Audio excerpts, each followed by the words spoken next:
Presenting Sandra Afrika! Zakopčano od glave do pete, sreli smo Sandru Afriku.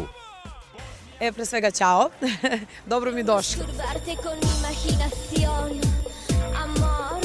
Iznenadili smo se time da je Sandra odstupila od svog dobro poznatog provokativnog fazona, pa nas je začudilo zašto se toliko zakopčala. Da, kao, pa ne znam, ovo je sad kao neka fora, viš, tako kao da sam istetovirana cela.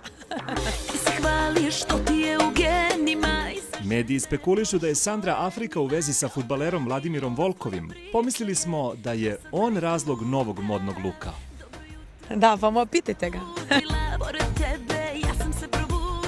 Iako smo se nadali da ćemo Volkova vidjeti kao manekena u novom spotu, on se nije pojavio. Pa nema nikog, sama sam.